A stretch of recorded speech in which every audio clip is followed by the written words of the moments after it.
नमस्कार, देवभूमि के इस खास बुलेटिन में आप सभी का स्वागत है। आपके साथ में हूं वंदना सरोही। खबरों की शुरुआत करेंगे। संसद परिसर में भगवा वस्त्र पहनकर किए गए प्रदर्शन को लेकर सियासत और संत समाज आमने सामने आ गए हैं। हरिद्वार में अखिल भारतीय अखाड़ा परिषद ने सांसद पप्पू यादव के प्रदर्शन पर कड़ी आपत्ति जताई है। इसे भगवा का अपमान बताया। परिषद ने चेतावनी दी कि अगर जरूरत पड़ी तो संत समाज प्रतीकात्मक विरोध भी करेगा।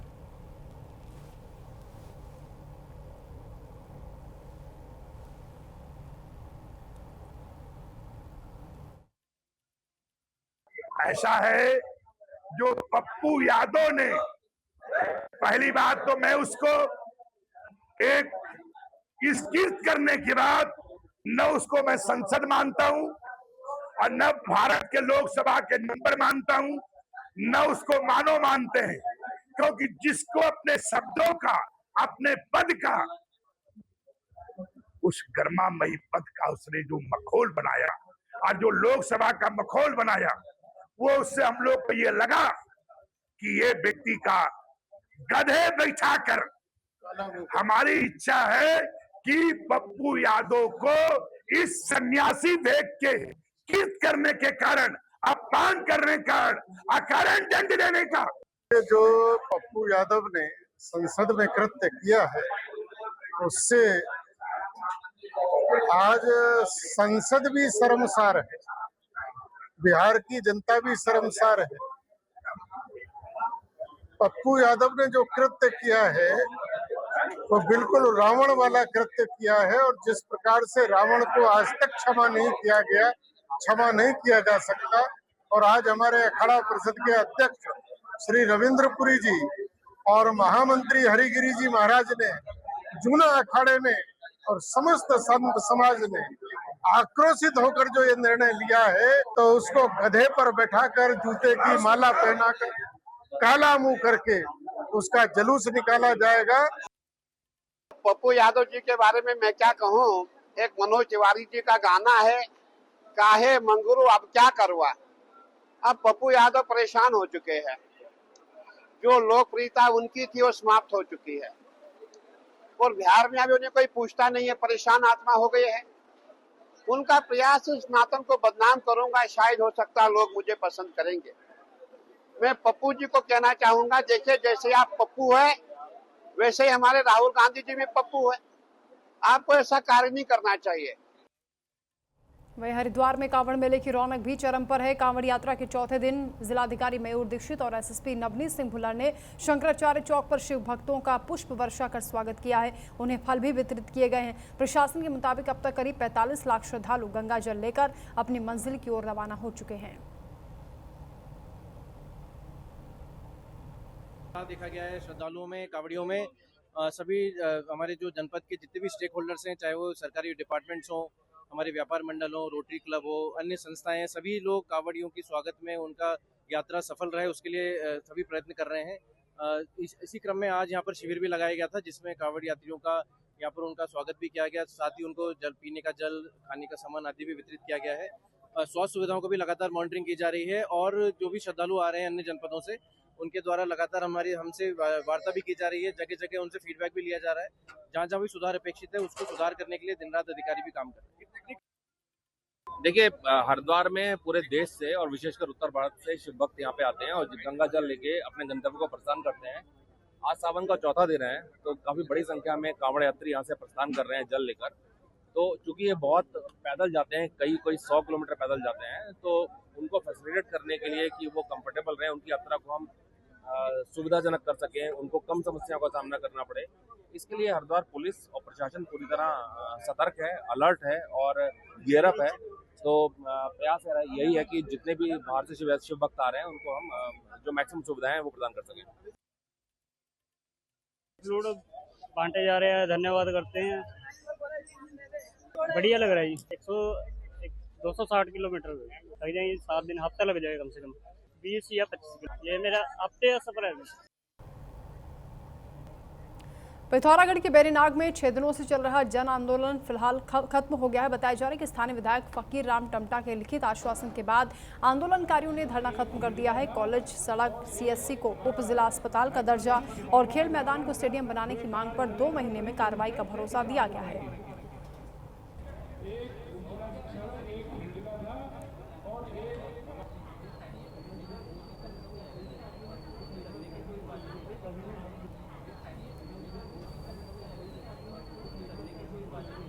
तो स्थानीय लोगों ने कॉलेज, सड़क और अस्पताल की मांग की है, जिसके बाद उन्हें आश्वासन मिला है तो धरना खत्म कर दिया गया है। खेल मैदान को स्टेडियम बनाने की भी मांग है।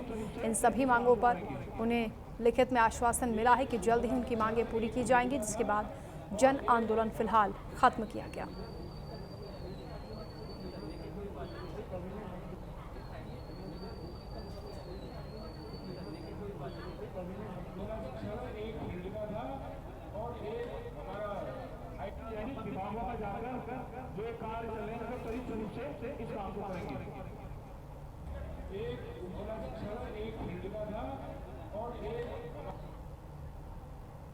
खबर खटीमा से है, जहां उत्तराखंड वन विकास निगम की सार्वजनिक नीलामी में खरीदे गए शीशम के एक पेड़ को लेकर विवाद हो गया है। जहां व्यापारी ने आरोप लगाया है कि नीलामी में खरीदा गया उनका पेड़ विभागीय मिलीभगत से काटा गया है, दूसरे व्यक्ति की ओर से उठा लिया गया है। मामले में उन्होंने उप जिलाधिकारी से भी निष्पक्ष जांच और दोषियों के खिलाफ कार्रवाई की मांग की है। अब इस पूरे मामले में सबकी निगाहें जांच पर टिकी हैं। जांच के बाद स्पष्ट हो पाएगा कि कथित अनियमितता के लिए जिम्मेदार कौन है और क्या संबंधित लोगों के खिलाफ कोई कानूनी कार्रवाई की जाएगी।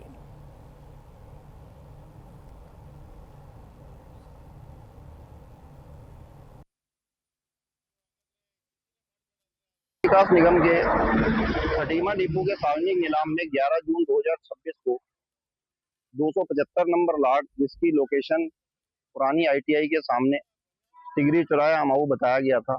मैंने ये पेड़ 21,000 रुपये में, शीशम का सूखा वृक्ष जो ये खड़ा है यहाँ पे, वो वृक्ष था, वो मैंने 21,000 रुपये में खरीदा था। और जब मैं इस पेड़ के पैसे जमा करने के उपरांत इस लाट को पातन करने के लिए नियमानुसार आया तो मैंने ये देखा ये पेड़ कोई तस्कर पहले ही काट के ले गए। अब मुझे ये पता ही नहीं चल पा रहा ये पेड़ कौन काट के ले गया, कैसे काट के ले गया। व्यक्ति द्वारा शिकायत की गई है कि उनके द्वारा नीलामी में जो है वो टिम्बर खरीदी गई थी और उनको जो है वो अभी तक वो उपलब्ध नहीं कराई गई है और वहाँ से जो मौका है वहाँ से काट ली गई है। इस संबंध में वन निगम और वन विभाग दोनों की कार्रवाई के लिए जो है वो निर्देशित किया गया। इसमें ये रहा कि एक लॉट थी हमारी खतरनाक किस्म की 275 24-25 की, उसका नीलाम के माध्यम से हमने निशान किया था। एक्चुअली उसको क्या हुआ था, उसमें पहले एक बार इससे पहले भी हमने उसको नीलाम में रखा था। उसमें वो लॉट आबिद टिम्बर ने खरीदी थी। उसके बाद उसमें वो निरस्त हो गई लॉट। फिर उसके बाद पुनः हमने उसको ऑक्शन में रखा। तो उसके बाद इसमें लक्ष्मी ट्रेडर्स के द्वारा ये क्रय की गई।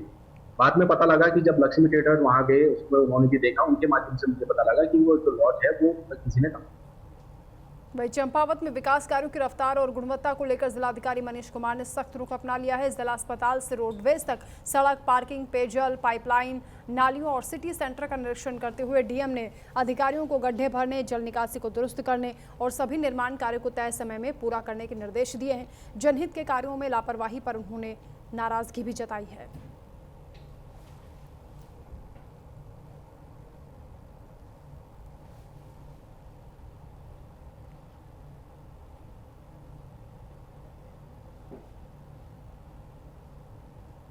तो ये तस्वीरें उस दौरान की आपको दिखा रहे हैं जब डीएम ने औचक निरीक्षण किया है, विकास कार्यों की उन्होंने जानकारी ली है और जहां जहां लापरवाही उनको मिली है उसको लेकर उन्होंने कड़ी फटकार भी लगाई है, नाराजगी भी जताई है।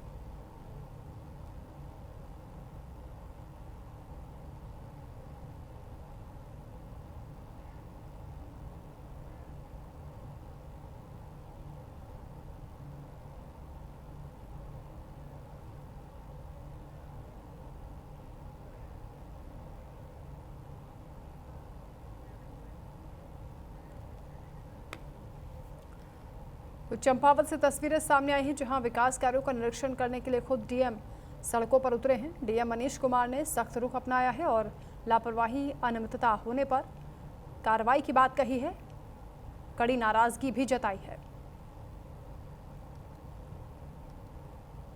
वह रुद्रप्रयाग और केदार घाटी में लगातार हो रही बारिश के चलते केदारनाथ यात्रा मार्ग बार बार प्रभावित हो रहा है, जहां भारी भूस्खलन होने से और मौसम खराब होने की वजह से चट्टानें गिर रही हैं। इन घटनाओं के बावजूद श्रद्धालुओं की आस्था अडिग है। बड़ी संख्या में भक्त बाबा केदार के दर्शन के लिए पहुंच रहे हैं। प्रशासन ने यात्रियों से मौसम को देखते हुए पूरी सतर्कता बरतने और सुरक्षा निर्देशों का पालन करने की अपील की है।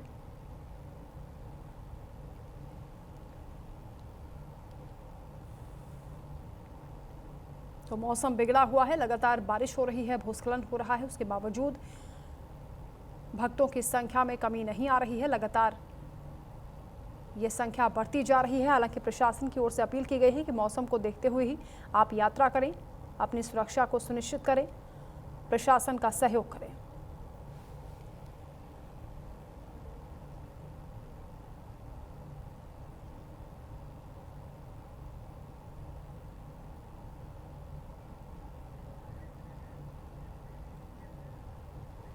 वहीं उत्तराखंड में किसानों की आय बढ़ाने और उन्हें बेहतर बाजार उपलब्ध कराने की दिशा में राज्य सरकार की ओर से एक महत्वपूर्ण पहल की गई है।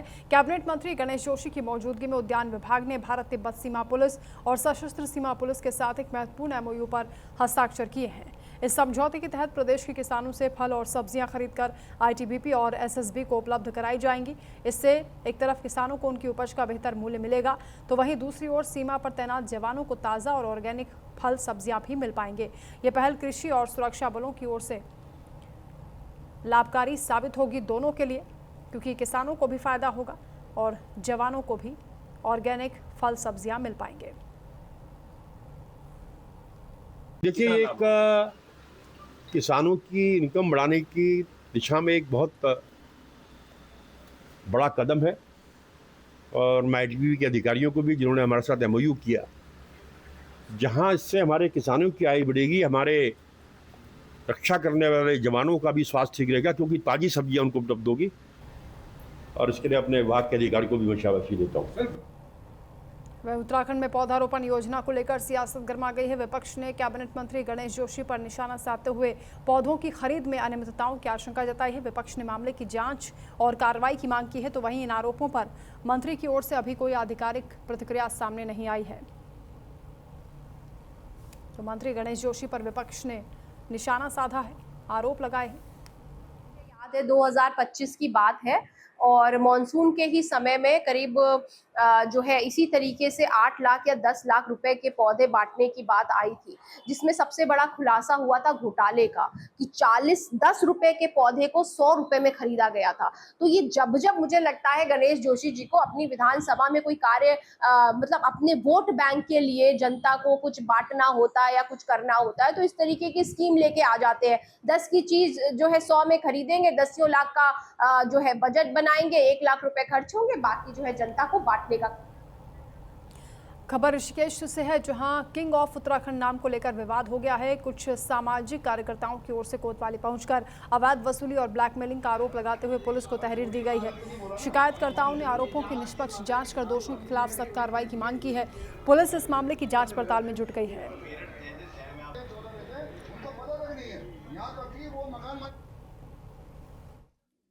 यहाँ पर कोतवाली ऋषिकेश में भारतीय जनता पार्टी जिलाध्यक्ष राजेंद्र चढ़ियाल जी और शहर के तमाम राजनीतिक और सामाजिक संगठनों के बहुत ही प्रबुद्ध लोग एक बहुत ही ज्वलंत समस्या पर यहाँ पर ज्ञापन प्रस्तुत करने आए हैं। जो पिछले दिनों ऋषिकेश शहर में जिस तरीके का ब्लैकमेलिंग और लोगों को प्रताड़ना करना, किसी के मकान के अंदर घुस जाना, किसी को उसमें और भी चीज़ें जैसे लड़की से संबंधित और तमाम अन्य गोरख धंधों को लेकर तमाम ऋषिकेश के अंदर जो भी गलत कार्रवाइयां हो रही थी, जिनके द्वारा भी हो रहा था, 2-4 गुटों के नाम उसमें क्लियर हुए हैं। एक गुट का नाम जो है उसमें क्लियर भी किया गया है। उत्तराखंड विधानसभा चुनाव को लेकर सियासी तैयारियां तेज हो गई हैं। उत्तराखंड क्रांति दल ने अपने हर घर चर्चा हर घर पर्चा अभियान को लेकर बड़ा दावा किया है। यूकेडी का यह कहना है कि अभियान को प्रदेश भर में जन समर्थन मिल रहा है और पार्टी क्षेत्रीय मुद्दों के साथ 2027 में मजबूत राजनीतिक विकल्प बनने की तैयारी कर रही है। देखिए, ये हर घर चर्चा हर घर पर्चा हमारा लगभग जनवरी उत्तरायण से शुरू हुआ था, लगभग 6 महीने होने को है।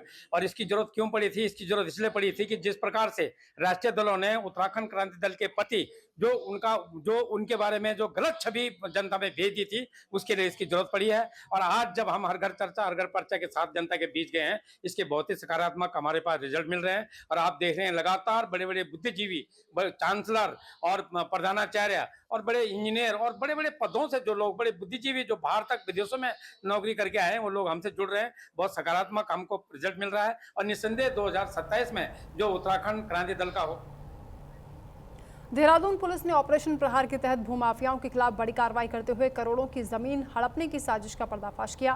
पुलिस ने इस मामले में फरार चल रहे आरोपी को उत्तर प्रदेश के सहारनपुर से गिरफ्तार भी कर लिया है। आरोप है कि मृत व्यक्ति के नाम पर फर्जी पावर ऑफ अटॉर्नी और जाली दस्तावेज तैयार करके जमीन पर स्टे लेने की कोशिश की गई। इस मामले की मुख्य आरोपी को पुलिस पहले ही गिरफ्तार करके जेल भेज चुकी है।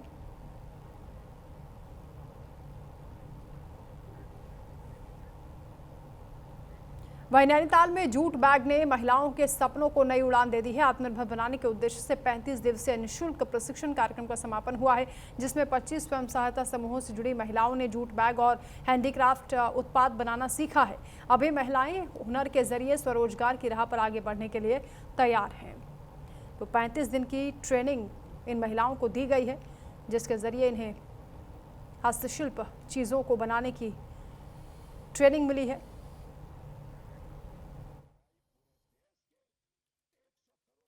यहाँ होने वाली जो ट्रेनिंग है उसको ऑर्गेनाइज कराने वाली जो संस्था है Nirmala social research and development society, उसका मैं निदेशक हूँ या उसका रिप्रेजेंटेटिव हूँ। सर, ये training national jute board Bharat सरकार की वस्त्र मंत्रालय के द्वारा ऑर्गेनाइज की गई फ्री ऑफ कॉस्ट ट्रेनिंग थी, जिसमें सभी कुछ मशीन से लेकर के जूट धागे जो भी होने वाले सारे रॉ मटेरियल थे सब भारत सरकार के द्वारा दिए गए। 35 दिन की ये ट्रेनिंग थी, इसे 3 पार्ट में दी गई, बेसिक, एडवांस और डिज़ाइन ट्रेनिंग। और इस ट्रेनिंग को देने के लिए सर भारत सरकार की तरफ से ही एक मास्टर ट्रेनर जो 21 दिन यहाँ रहे और अगले 14 दिन के लिए डिजाइनर जो निफ्ट और FDDI के पढ़े हुए बच्चे होते हैं, बेसिकली उन्होंने ये ट्रेनिंग यहाँ पर दी है। मैं 4-5 साल पहले पूरी तरह से हाउसवाइफ थी और धीरे धीरे मैंने भी इस ट्रेनिंग के उपरांत अपने ऊपर PMEGP का लोन लेके काम शुरू करा। मेरा एक ग्रुप है निर्मला संस्था, जहाँ पे ट्रेनिंग कराई जाती है। उसके बाद महिलाओं को अवेयर करने के लिए, उन्हें गाइड करने के लिए मैं जाती हूँ कि आप आगे कैसे बढ़ सकते हैं, क्या कर सकते हैं। तो मैं उन्हें अपना एग्जाम्पल देती हूँ और मेरी टीम और यहाँ की जो जितने सदस्य हैं वो मेरा पूरा सहयोग करते हैं। आज महिलाएं अपनी अच्छी तरह से आजीविका चला पा रही हैं। खबर हरिद्वार से है, जहां लक्ष्य क्षेत्र में एक बेहद दुखद मामला सामने आया। रायपुर गांव में बताया जा रहा है कि घर के बाहर खेल रही 3 साल की मासूम बच्ची की जहरीले सांप के डसने से मौत हो गई। परिजन उसे तुरंत हॉस्पिटल लेकर पहुंचे, जहां से गंभीर हालत में हायर सेंटर रेफर किया गया, लेकिन रास्ते में ही बच्ची ने दम तोड़ दिया। घटना के बाद परिवार में मातम पसरा है, पूरे गाँव में शोक है।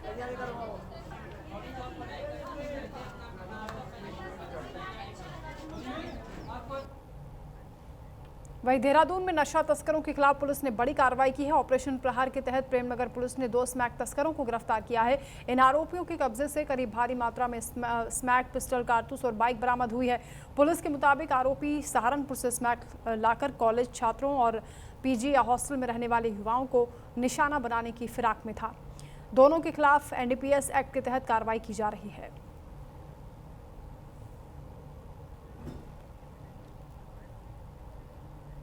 वहीं देहरादून पुलिस ने अंतर्राज्यीय चोरी गिरोह के एक शातिर आरोपी को गिरफ्तार कर लिया है। बड़ी सफलता हासिल की है। आरोपी के कब्जे से करीब 50 लाख के सोने चांदी के आभूषण, नकदी, फर्जी आधार कार्ड, चोरी में इस्तेमाल किए गए उपकरण बरामद हुए हैं। पुलिस के मुताबिक आरोपी कई राज्यों में चोरी की वारदात को अंजाम दे चुका है। बंद घरों की रेकी करके चोरी करता था। फिलहाल पुलिस आरोपी के नेटवर्क और अन्य मामलों की जाँच में जुटी हुई है।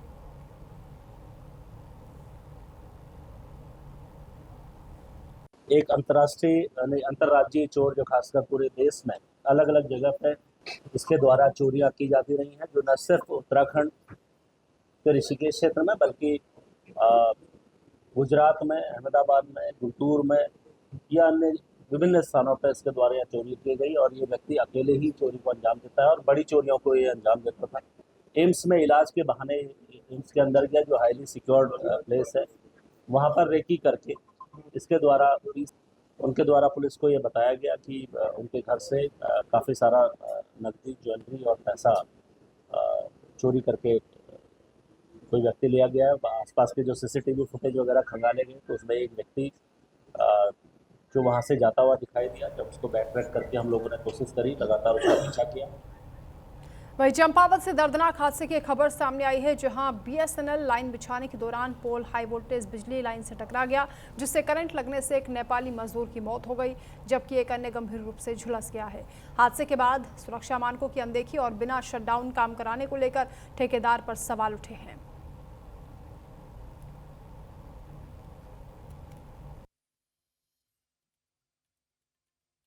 पहले हम पुल का काम करता था जी।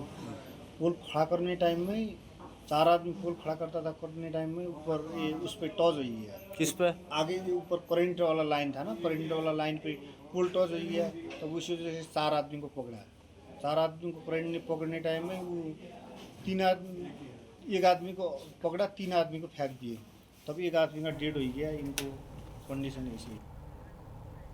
उत्तराखंड की राजनीति में एक वायरल वीडियो को लेकर नया विवाद शुरू हो गया है। बताया जा रहा है कि रामनगर सल्ट से बीजेपी विधायक महेश जीना का वीडियो सोशल मीडिया पर तेजी से वायरल हो रहा है, जिसमें उनके अभद्र भाषा का इस्तेमाल करने का दावा किया जा रहा है। बताया जा रहा है कि मामला मालीखेत में आयोजित एक शिविर के दौरान का है, जहां यूकेडी कार्यकर्ताओं और विधायक के बीच कहासुनी हो गई। हालांकि वीडियो की अभी पुष्टि नहीं हुई है। मामले को लेकर यूकेडी और विपक्ष ने बीजेपी विधायक के खिलाफ मोर्चा खोल दिया है। सवाल उठाए जा रहे हैं, कार्रवाई की मांग की जा रही है।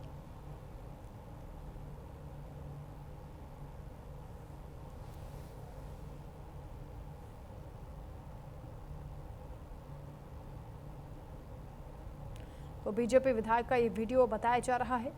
हालांकि अभी इस वीडियो की जांच होगी, उसके बाद पुष्टि हो पाएगी। विधायक महेश जीना का वीडियो जिसमें अभद्र भाषा का इस्तेमाल करने का दावा किया जा रहा है। विपक्ष इस वीडियो को लेकर सवाल उठा रहा है। इन खबरों के साथ फिलहाल इस बुलेटिन में इतना ही। आगे भी खबरों का सिलसिला जारी है। आप देखते रहिए न्यूज़ इंडिया।